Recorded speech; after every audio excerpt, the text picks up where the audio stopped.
सो हे learners, welcome back. एक बार इस chart को देखिए और बताइए इस चार्ट में प्रॉब्लम क्या है। प्रॉब्लम ये है, यहाँ बहुत सारे सपोर्ट एंड रेजिस्टेंस ड्रॉ किए हुए हैं। अगर आप इसी तरह सपोर्ट एंड रेजिस्टेंस को ड्रॉ करोगे तो आप बहुत कंफ्यूज हो सकते हो। फॉर एग्जाम्पल, सपोज प्राइस यहाँ एक पुल बैक लेता है और इसी सपोर्ट के पास हम बाई करते हैं, तो हम इस चार्ट के अकॉर्डिंग प्रॉफिट कहाँ बुक करेंगे? क्या इस लेवल पर? क्योंकि हमने यहाँ बहुत से लेवल ड्रॉ किए और ये भी एक लेवल है, तो हमने जस्ट यहाँ बाई किया और यहाँ सेल कर दिया, तो क्या ये सही है? बिल्कुल नहीं। बहुत सारे लेवल आपको कंफ्यूज कर सकते हैं। इसलिए आज की वीडियो में हम देखेंगे कैसे हमें मार्केट कंडीशन के according support and resistance level को इंपॉर्टेंस देना है, कैसे और कहाँ सपोर्ट एंड रेजिस्टेंस लेवल को ड्रॉ करना है, और लास्ट में कुछ ट्रेडिंग स्ट्रेटेजीज को देखेंगे। फर्स्ट ऑफ ऑल, हमें मार्केट कंडीशन के हिसाब से सपोर्ट एंड रेजिस्टेंस को इंपॉर्टेंस देना है, क्योंकि सर्टेन मार्केट कंडीशन के अकॉर्डिंग ये एक दूसरे से ज्यादा स्ट्रांग हो सकते हैं। फॉर एग्जाम्पल, अगर मार्केट अप ट्रेंड में है तो यहाँ सपोर्ट ज्यादा स्ट्रांग होगा। यहाँ देखिए, हमने सपोर्ट लेवल ड्रॉ किया और रेजिस्टेंस लेवल ड्रॉ किया। अब आप बताइए, यहाँ सपोर्ट ज्यादा स्ट्रांग है या रेजिस्टेंस? आइए देखते हैं। ये पहला रेजिस्टेंस और प्राइस ने इसे ब्रेक कर दिया। ये दूसरा, ये भी ब्रेक हो गया। और ये तीसरा रेजिस्टेंस और ये भी ब्रेक हो गया। अब सपोर्ट को देखिए, ये पहला सपोर्ट है, प्राइस ने इसे ब्रेक नहीं किया। ये दूसरा, ये भी ब्रेक नहीं हुआ। और ये तीसरा, और ये भी ब्रेक नहीं हुआ। तो आप देख सकते हो, एक अप ट्रेंड में जो रेजिस्टेंस होता है उसका ब्रेक होना स्वाभाविक है और ये लॉजिकल है, क्योंकि अगर अप ट्रेंड में रेजिस्टेंस ब्रेक नहीं होगा तो हमें higher high and higher lows कैसे मिलेगा? So in an up trend support level resistance level से ज्यादा पावरफुल होता है। उसी तरह डाउन ट्रेंड में रेजिस्टेंस सपोर्ट से ज्यादा पावरफुल होता है। यहाँ देखिए, ये हमारा रेजिस्टेंस है और ये सपोर्ट। प्राइस यहाँ सपोर्ट को ब्रेक करता है, फिर यहाँ और फिर यहाँ। बट प्राइस यहाँ रेजिस्टेंस को रिस्पेक्ट करता है, उसे ब्रेक नहीं करता, क्योंकि ये स्वाभाविक है। जो सपोर्ट लेवल है उसका डाउन ट्रेंड में ब्रेक होना स्वाभाविक है।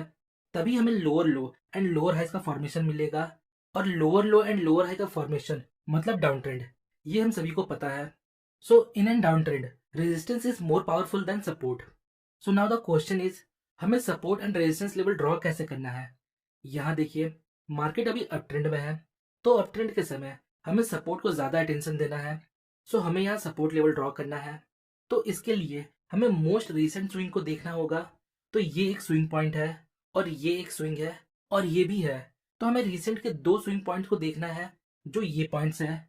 नाउ अब हम रेक्टेंगल बॉक्स के हेल्प से सपोर्ट लेवल को ड्रॉ करेंगे, कुछ इस प्रकार। ये रेक्टेंगल टूल आपको टूल बॉक्स के सेक्शन में मिल जाएगा। याद रखिएगा, सपोर्ट एंड रेजिस्टेंस कोई स्ट्रेट लाइन नहीं होता, ये एक जोन होता है। इसलिए हम सपोर्ट या रेजिस्टेंस लेवल ड्रॉ करने के लिए रेक्टेंगल बॉक्स का यूज करते हैं, जिससे हमें मैक्सिमम टच मिलता है। हालांकि आप लाइन का भी यूज कर सकते हो, पर फिर भी आपको उसे एक जोन की तरह ट्रीट करना चाहिए, न कि एक लाइन की तरह। नेक्स्ट, यहाँ भी हमने एक सपोर्ट लेवल ड्रॉ किया इन पॉइंट्स को लेते हुए। नाउ अब इन लेवल्स को देखिए, हमने यहाँ सपोर्ट लेवल क्यों नहीं ड्रॉ किया? फर्स्ट ऑफ ऑल, ये हमारे करंट प्राइस से बहुत दूर है। इतने दूर का लेवल हमारे लिए अभी किसी काम का नहीं है। सेकंड, अगर प्राइस इन लेवल तक पहुंचता है तो क्या हम यहाँ बाई करेंगे? आंसर है नहीं, क्योंकि सपोज अगर प्राइस यहाँ पहुंचता है, इसका मतलब मार्केट अब डाउन ट्रेंड में है और हमें डाउन ट्रेंड में बाइंग को अवॉइड करना है, क्योंकि हमें ट्रेंड के साथ ट्रेड करना है। आइए कुछ एग्जाम्पल देखते हैं। तो यहाँ मार्केट डाउन ट्रेंड में है, मतलब यहाँ हमें रेजिस्टेंस को ज्यादा अटेंशन देना है। जब प्राइस रेजिस्टेंस के पास आएगा तो हम प्राइस एक्शन और कैंडलस्टिक को देखकर ट्रेंड के साथ ट्रेड ले सकते हैं। सो हमें रिसेंट दो स्विंग पॉइंट के बेस पर रेजिस्टेंस लेवल ड्रॉ करना है। तो प्रोबेबली ये हमारा एक रेजिस्टेंस होगा और ये दूसरा। अगेन हमने यहाँ एक जोन मार्क किया, न कि एक सिंगल लाइन। अब देखिए, ये भी रेजिस्टेंस है, पर हमने इन्हें मार्क क्यों नहीं किया? सिंपली ये करंट प्राइस से बहुत दूर है, और अगर मार्केट यहाँ तक जाता है इसका मतलब अब डाउन ट्रेंड एंड हो चुका है और हमें ट्रेंड के साथ ट्रेड करना है। ओके, नाउ यहाँ तक हमने सपोर्ट एंड रेजिस्टेंस ड्रॉ करना सीखा। अब समझते हैं कैसे हमें सपोर्ट एंड रेजिस्टेंस को ट्रेड करना है। ऐसा तो नहीं है प्राइस सपोर्ट को जस्ट हिट करेगा और हम उसके बेस पर ट्रेड ले लेंगे, ऐसा तो नहीं होता। तो इसके लिए हमें काइंड ऑफ कंफर्मेशन चाहिए, मतलब एंट्री ट्रिगर, जिसके लिए हम बहुत से प्राइस पैटर्न का यूज कर सकते हैं। पर आज के वीडियो में हम एंट्री ट्रिगर के लिए लॉन्ग विक कैंडल्स का यूज करेंगे। इसमें आपको हैमर दिख सकता है, पिन बार दिख सकता है, डोजी दिख सकता है, पर हमारे लिए ये सभी लॉन्ग विक कैंडल है, क्योंकि ये सारे पैटर्न सेम तरीके से काम करते हैं। अगर लोअर विक लंबा है, इसका मतलब ये एक बुलिश है। जब मार्केट ओपन होता है तो सेलर्स प्राइस को नीचे लेकर जाते हैं पर सस्टेन नहीं कर पाते।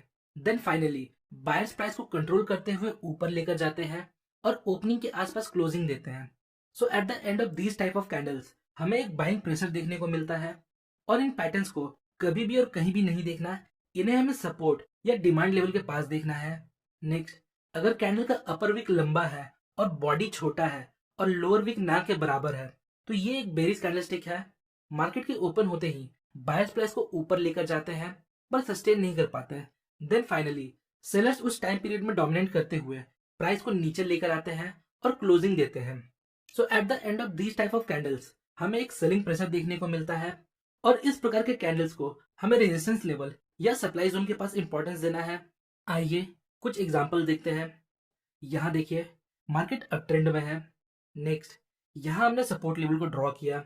नेक्स्ट, प्राइस सपोर्ट लेवल को अप्रोच करता है और यहाँ एक long wick bullish candle form करता है। अगर नेक्स्ट कैंडल इसके हाई को ब्रेक करता है तो हम यहाँ ट्रेड ले सकते हैं और अपना स्टॉप लॉस हम इसके लो के थोड़ा नीचे रखेंगे और प्रॉफिट बुकिंग के लिए हम रीसेंट स्विंग पॉइंट का यूज करेंगे। सेम उसी तरह आप डाउन ट्रेंड के समय रेजिस्टेंस पर लॉन्ग विक कैंडल के बेस पर ट्रेड ले सकते हो।